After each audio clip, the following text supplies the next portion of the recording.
It was a quiet evening in the White House.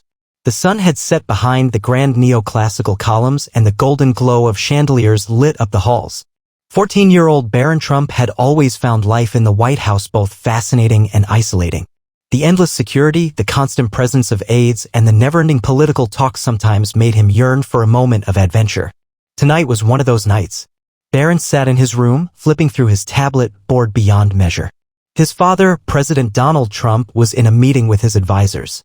His mother, Melania, was attending a charity event. Even the White House staff seemed unusually preoccupied. The silence in the residence was almost eerie. Then an odd flicker of light caught his eye. From the corner of his bedroom where the thick curtains met the floor, a faint glow pulsed. He frowned and set his tablet aside. That light wasn't supposed to be there. Curious, he approached the spot. As he pulled the heavy curtain aside, he noticed something peculiar, a small crack in the wall, barely visible unless you were standing at just the right angle. The glow seemed to seep from behind it. His heart pounded with excitement. Had he just discovered a hidden part of the White House? He ran his fingers along the crack, feeling a slight draft. It was cold. Almost unnaturally cold. His breath hitched as he pressed against the wall. At first, nothing happened. Then click. A faint mechanical sound echoed through the room. The panel shifted ever so slightly. Barron hesitated. He had read about secret rooms in the White House before. Some believed that beneath the historic mansion lay hidden tunnels, secret bunkers, and maybe even forgotten chambers from centuries past. He wasn't sure if those were just myths.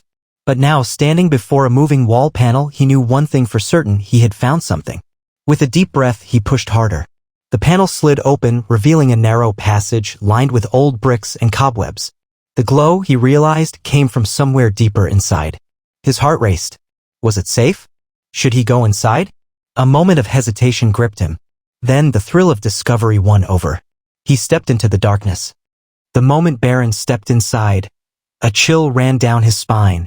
The passage smelled of old paper, damp stone, and something faintly metallic, like the scent of time itself. The glow ahead flickered, casting eerie shadows along the brick walls. He reached into his pocket, pulled out his phone, and switched on the flashlight. The beam illuminated the narrow tunnel, revealing cobwebs clinging to the low ceiling and dust swirling in the air. He moved forward cautiously, his footsteps echoing. How had no one found this before? Was it a forgotten service tunnel? A lost part of history? After a few minutes of walking, the passage opened into a small chamber. The walls here were lined with aged wooden shelves, sagging under the weight of dusty books and rusted metal boxes. In the center of the room stood an old wooden table, covered in scattered papers and what appeared to be an ancient-looking leather-bound book. But what caught Barron's eye the most was the object glowing faintly beneath the dust on the table. He stepped closer, his heart hammering. With a shaky hand, he brushed away the thick layer of dust, revealing what looked like a golden key. It was unlike anything he had ever seen. It was intricately designed, with symbols he didn't recognize carved into its shaft. The handle was circular, and at its center, a gemstone pulsed softly with a bluish-white light. The light didn't flicker like a normal reflection. It breathed, as though the key itself was alive. What is this doing here? Barron picked it up carefully. The moment his fingers curled around the key, a strange warmth spread through his hand. The glow pulsed brighter, and suddenly, the room shifted. Books rattled on the shelves. The walls seemed to tremble. A low, grinding sound echoed through the chamber, like something being unlocked. Barron stumbled back. The floor beneath the table slid open, revealing a hidden staircase spiraling downward. A gust of air rose from below, carrying a whisper. It wasn't the wind. It wasn't an echo. It was a voice. You have awakened it. Barron's breath hitched. His hands clenched around the glowing key. Awakened what? Before he could process it, the whisper came again. This time it was clearer. Follow. Barron swallowed hard. He looked back toward the tunnel he had come from. He could turn around, go back to his room, and pretend he never found this place. But deep inside, he knew he couldn't. This wasn't just an ordinary hidden room. Something was down there, something important. Gripping the key tightly, he took the first step down the mysterious staircase. Barron's heart pounded as he descended the narrow stone staircase. The the glow of the mysterious key guiding his way. The air grew colder, and the whispering voice seemed to surround him, yet he still couldn't tell where it was coming from. The deeper he went, the more he felt as if he were stepping out of time itself, like he was crossing into something ancient, something forgotten. At the bottom of the staircase, he found himself in a massive underground hall. It was unlike anything he had ever seen in the White House or anywhere else. The vaulted ceiling arched high above, supported by massive pillars covered in strange, glowing inscriptions. The walls were adorned with murals depicting figures in cloaks, holding objects that looked eerily similar to the golden key in his hand. At the far end of the hall stood an enormous metal door, sealed shut with intricate locks. And in front of that door stood a statue. No, not just a statue. Barron stepped closer, and the realization sent a shiver down his spine. It wasn't made of stone. It was a suit of armor, tall, ancient, and covered in the same glowing symbols that lined the room. The helmet, with its narrow, hollowed-out eye slits, seemed to watch him. Barron took a deep breath. He didn't know why, but he felt like he wasn't supposed to be here. And yet, he had been led here. "You hold the key." The whisper again. This time it was directly behind him. Barron spun around, but no one was there. The suit of armor suddenly shuddered. A deep, mechanical grinding echoed through the chamber as its head tilted slightly downward. His gauntlet hand twitched. Barron stepped back, eyes wide. "Oh no. No, no, no." The metal knight moved. With an ear-splitting creak, it slowly raised an arm, pointing directly at Barron.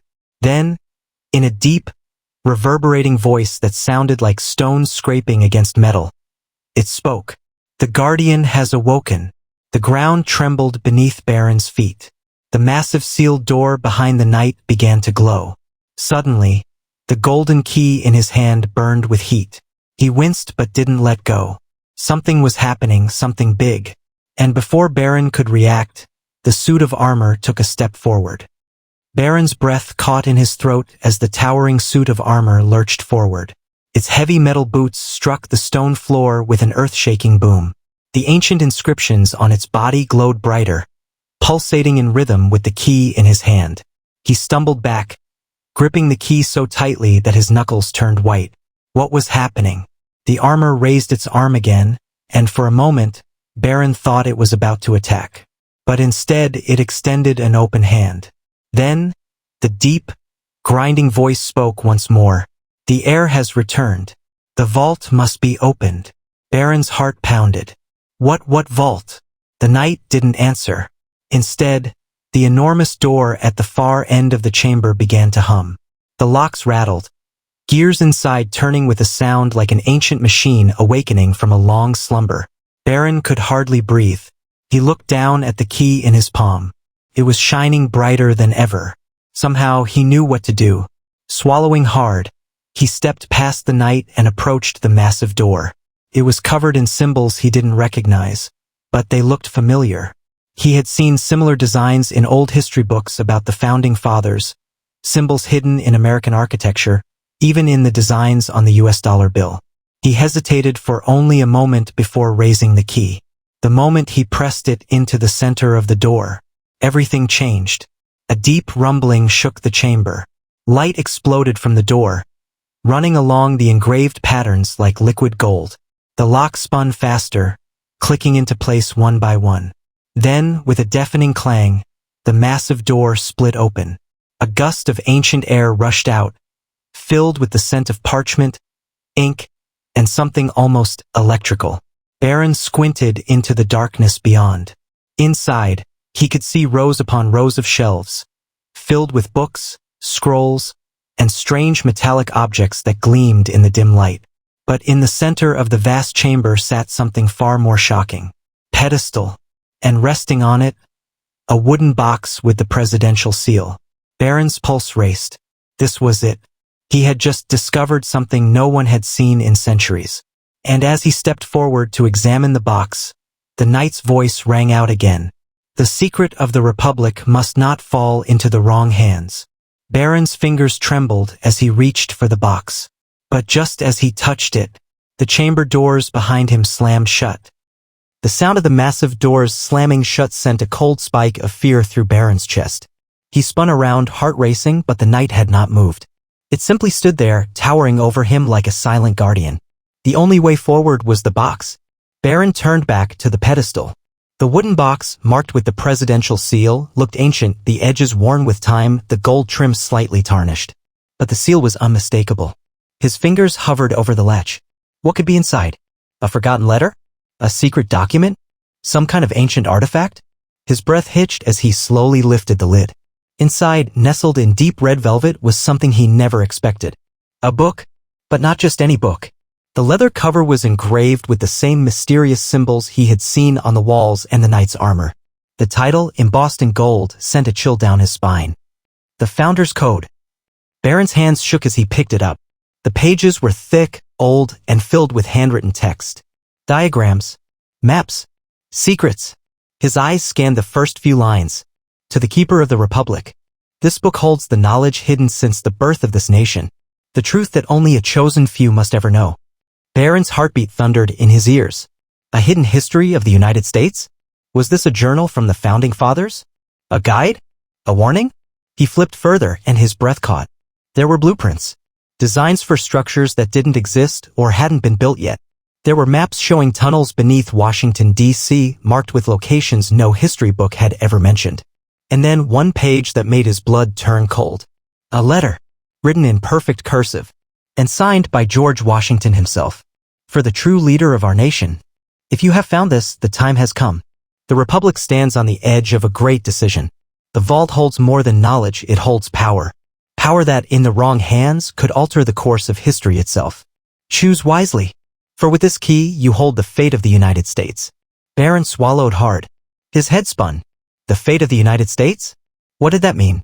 What kind of power was hidden down here? Before he could think further, a sudden thud sounded behind him. His heart nearly stopped. Someone else was in the vault. He turned, gripping the book tightly. In the dim glow, a shadow moved. A tall figure stepping forward from the darkness. Not the knight. Not a statue. Someone real. A voice, deep and unfamiliar, echoed through the chamber. You weren't supposed to find this. Barron's blood ran cold. Whoever this was, they had been waiting for him.